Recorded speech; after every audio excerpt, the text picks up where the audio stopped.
哦，是吗？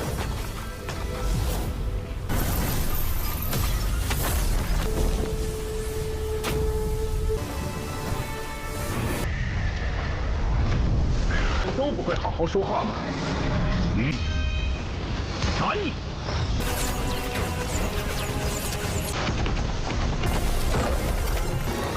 不能成功了。 Annyeonghaseyo Yorobun yang artinya halo semuanya, gimana nih kabarnya? Semoga so sehat dan baik-baik saja ya guys ya. Pada kesempatan kali ini Minrap bakal membahas alur cerita Donghua Perfect World atau One Message kalau judul bahasa Mandarinnya, yaitu episode 233. Nggak usah berlama-lama lagi sebelum masuk ke ceritanya, kalian jangan lupa subscribe dulu ya guys ya. Tanpa banyak bacot lagi, kuilah kita ke videonya meluncur. Setelah beberapa minggu ekspedisi di makam dunia berakhir, Sehao dan anggota murid Akademi Dewa Surgawi pun tiba di wilayah akademi, dan kepulangan mereka kali ini dipenuhi dengan kesedihan karena banyaknya anggota dari Akademi Dewa Surgawi yang terluka bahkan yang meninggal dunia.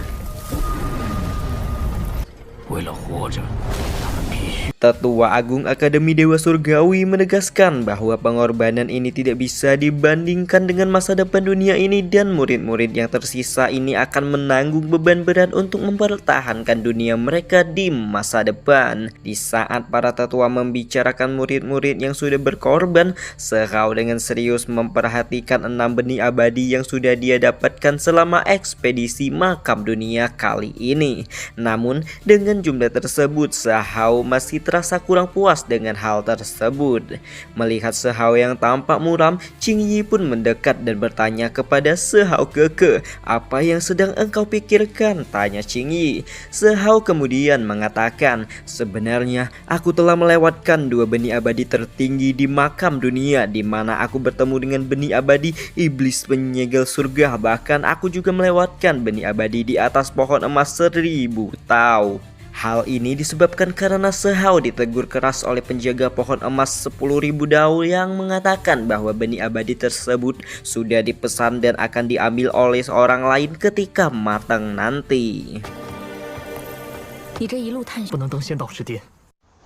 Karena tidak puas dengan benih-benih yang telah dia dapatkan, Sehao pun bertanya kepada para tetua Akademi Dewa Surgawi tentang sebenarnya seberapa banyak benih abadi yang bisa dimurnikan oleh seorang praktisi. Penatua Akademi pun menjelaskan bahwa seseorang hanya bisa menyatu dengan 1 benih abadi saja, dan apabila memaksa untuk menyempurnakan beberapa benih, maka risikonya nggak main-main dan akan ditanggung sendiri. Meski begitu, Sehao masih tidak terlalu excited jikalau menyatu dengan benih abadi yang biasa-biasa saja, karena jika dia mendapatkan benih abadi tertinggi mungkin dia bisa mencapai puncak dao abadi secepatnya. Karena itulah Tetua Agung pun menjelaskan bahwa Akademi Abadi memiliki beberapa benih abadi yang langka, dan mungkin saja Sehao bisa mendapatkannya jikalau Sehao berhasil memasuki akademi tersebut. Hal ini juga didukung oleh penatua lain yang menyebutkan bahwa tempat hari ini ada 2 akademi kuat yang akan datang untuk merekrut murid baru, dan hal ini langsung membuat Sehao bertanya-tanya, kenapa Akademi Dewa Surgawi malah ingin menyerahkan murid mereka pada 2 akademi lain? Apakah tidak disayangkan, ungkap Sehao. Tepat ketika sang tetua menjelaskan bahwa 2 akademi itu memang memiliki kekayaan sumber daya dan warisan yang lebih besar dibandingkan mereka, maka dari itu mereka akan senang jikalau murid mereka bisa berkembang lebih baik meski tidak bawa bimbingan mereka lagi. Dan tiba-tiba seketika awan hitam disertai petir bergejolak dan menandakan 2 akademi super yang dimaksud telah datang. Akademi yang dipimpin oleh tetua Wei Jing telah memunculkan dan menunjukkan eksistensinya yang mengerikan. Namun tak lama kemudian Akademi Abadi pun juga menunjukkan keberadaannya yang nampak membuat orang sedikit terkejut. Bahkan para tetua Akademi Dewa Surgawi berpikir, apakah mungkin Akademi Abadi ingin menuntut balas dendam akibat Shao yang sudah menghabisi murid mereka di makam dunia. Dan ya, benar saja Akademi Abadi yang dipimpin oleh Tetua Zixing yang langsung mengucapkan selamat kepada para tetua Akademi Dewa Surgawi atau hal yang mereka peroleh dalam makam dunia. Tapi tetua Akademi Dewa Surgawi tahu benar bahwa Zixing masih menyimpan dendam kesumat pada mereka. Dan daripada singgung menyinggung itu terus berlanjut, Tetua Agung pun mempersilahkan kedua tamunya untuk mengobrol, sementara murid-murid mereka dipersilakan untuk menentukan pilihan ingin masuk Akademi Super yang mana. 哦，是都要笑醒了吧？ Di sini Yao Yue tanpa pikir panjang langsung menuju tempat di mana Akademi Abadi berada, sementara yang lainnya juga ikut masuk ke akademi yang mereka pilih masing-masing. Dan gejolak energi padat tiba-tiba menyebar dari arah awan gelap di saat rombongan pelayan Raja Langit kecil yang bernama Lei Yaocheng dan Lian Yue dari Akademi Abadi itu muncul sebelum kemudian mencari Shao untuk menyelesaikan masalah yang terjadi di makam dunia sebelumnya. Qing Yi dan Mu Tao langsung berdiri di sisi Shao dengan menunjukkan dukungannya dan membuat Lei Yaochen serta Lian Yue sebagai pelayan Raja Langit kecil langsung meledakkan energinya, dan tanpa banyak omong lagi dua pelayan Raja Langit kecil itu langsung mengaktifkan formasi kuno yang bahkan bisa menekan seseorang yang berada di ranah Dewa Surgawi. Dan berpikir bahwa Shao pasti akan terluka dalam formasi tersebut, namun ternyata Shao dengan sangat mudah menghindari formasi itu sebelum akhirnya menghilang dalam sekejap dari pandangan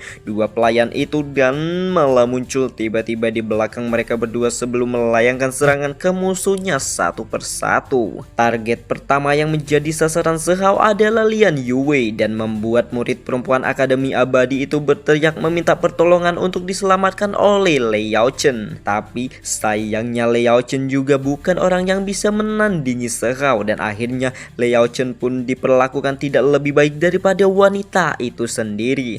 Tanpa bisa memberikan banyak perlawanan, kedua pelayan Raja Langit kecil tersebut menerima kekalahan yang tak terelakkan lagi dari Shao. 我在仙院等着。慌，哪个？放。 仙院的人当真是不长记性。 Di mana tepat setelah dua orang tersebut mengalami kekalahan telak, tiba-tiba saja sebuah cahaya emas mencuak dari langit dan menyebar ke segala penjuru aula.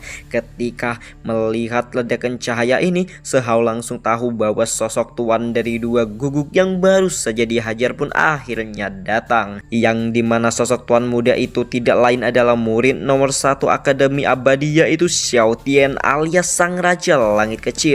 Xiao Tian melepaskan aura yang mengerikan bersama dengan kemunculannya, yang bahkan Ma Dao hanya bisa terdiam saat melihat murid nomor 1 dari Akademi Abadi itu memiliki cahaya abadi yang menyelimuti dirinya, dan satu-satunya jenius muda yang pernah dia temui dan memiliki hal yang sama dengan kakak perempuan dari Mao Xian.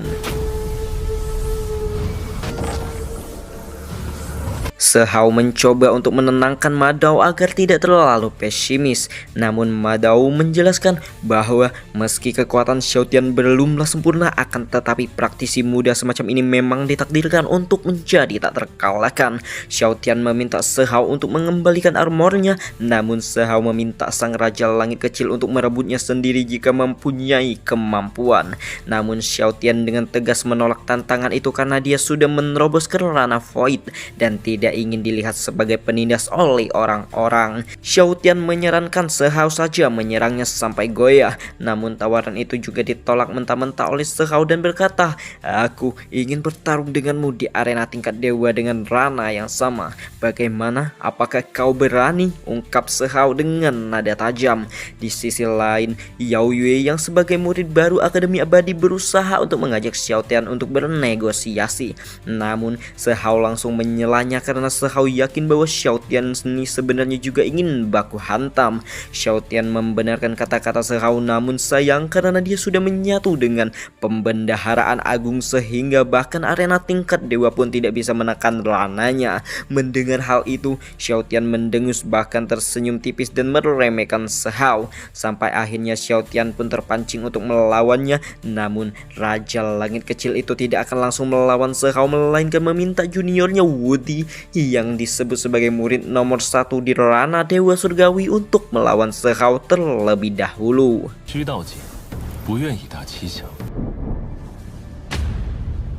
Tapi ketika Xiao Tian sudah bersiap meminta Wudi untuk bertarung, tiba-tiba muncullah rombongan Akademi Suci yang dipimpin Jin Yu yang langsung mengatakan, "Hei Raja Langit kecil, jangan buru-buru dan terlalu percaya diri menyebut juniormu sebagai murid nomor 1 di ranah Dewa Surgawi."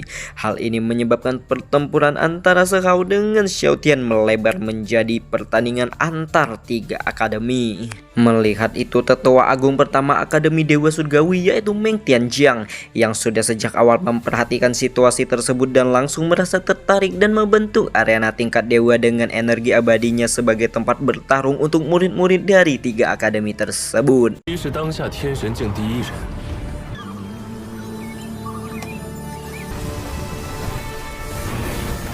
Sehao yang sudah gatal pengen adu jotos pun langsung melompat ke atas arena tingkat dewa dan menunjukkan Wudi agar segera naik ke arena dan menghadapinya. Wudi yang mengidolakan Xiao Tian jelas tidak membiarkan Sehao terus bersikap arogan terhadap seniornya dan berambisi untuk memberi Sehao pelajaran. Segera setelah Sehao dan Wudi bertarung, bentrokan kekuatan yang mengerikan dari 2 teknik kuno memenuhi arena dan membuat anggota Sehao yang baru saja tiba dan hanya bisa menggelengkan kepala melihat Sehao yang kerjaannya baku hantam melulu. Wudi melepaskan wujud sejati pedang pembunuh Phoenix yang langsung dibalas Sehao dengan teknik kunpengnya. Bentrokan antara teknik tersebut berhasil menciptakan medan perang dunia agung akibat dari tabrakan besar hukum Tao tertinggi. Begitu ledakan medan perang dunia agung mulai mereda, nampak Sehao dan Wudi yang sama-sama terdorong mundur, namun dibandingkan Sehao yang hanya terdorong beberapa langkah dengan luka yang ecek-ecek, dan semua orang dapat melihat bahwa Wudi lebih dirugikan dalam benturan yang baru saja terjadi.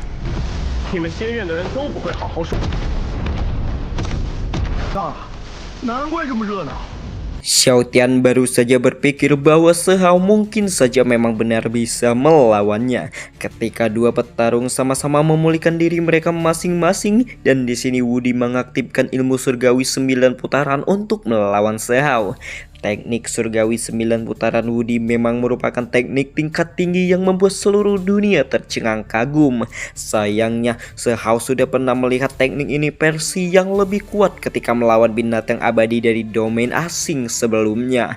Tanpa banyak kecor lagi, Sehao segera mengaktifkan teknik surgawi 9 putaran sama seperti yang dulu ditunjukkan oleh si binatang abadi, dan tekniknya langsung bentrok dengan ilmu surgawi 9 putaran milik Wudi hingga menimbulkan ledakan mengerikan di arena tingkat dewa tersebut.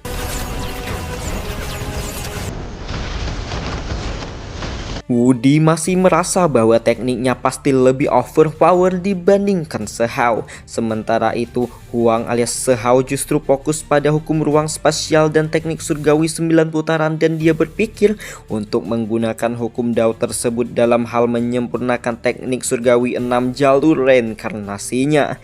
Dan benar saja ketika Sehao menggunakan hukum Dao spasial dan mentransformasikan teknik surgawi 6 jalur reinkarnasi, teknik surgawi 9 putaran Wudi langsung hancur seketika dan membuat Wudi menjadi sangat marah.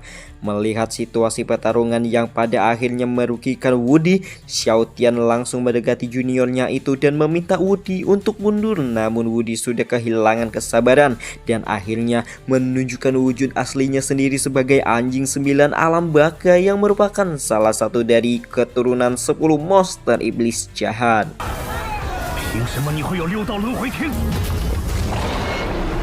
Wujud asli Woody jelas langsung membuat banyak orang tercengang. Namun Woody sama sekali tidak peduli dengan pandangan orang di sekitarnya karena yang ada di pikirannya saat ini hanyalah untuk menghabisi Zhao. Sinar mata kematian ditembakkan untuk mengejar Zhao kemanapun dia menghindar. Beberapa kepala menyerbu langsung ke arah Zhao dan menggigit tangan beserta kakinya hingga membuat Xiao Tian hanya bisa menggelengkan kepala seolah turut berduka cita atas ketidakberuntungan Zhao. Akan tetapi ternyata Zhao memang sengaja membuat dirinya pura-pura lengah untuk menarik Woody lebih dekat dengan formasi pengunci yang sudah dia atur. Begitu Woody berada pada jarak jangkauan yang cukup, Zhao segera mengaktifkan teknik reinkarnasinya yang langsung membuat murid Akademi Abadi itu langsung berubah wujud menjadi lebih kecil, bahkan semua kekuatan dan teknik-tekniknya juga ikut menghilang sehingga saat ini Woody tidak lebih dari anak anjing 9 kepala yang tak berdaya. Rombongan Zhao hanya bisa geleng-geleng kepala melihat sang ketua mereka masih sangat menakutkan dan sedikit kejam.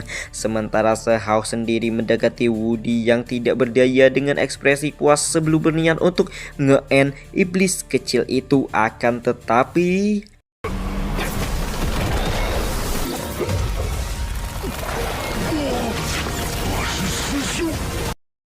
sangat disayangkan episode kali ini harus berakhir, dan ya kita akan nunggu minggu depan yang akan terasa seperti nunggu 1 bulan dan nontonnya serasa beberapa menit saja. Tapi ya kita harus sabar ya guys ya, dan tunggu aja lah kelanjutannya, so pastinya hanya di Rap The Movie. Sebelum itu ada baiknya jika kalian subscribe dulu lah ya guys ya, agar Mimin makin semangat bikin kontennya. Dan bye.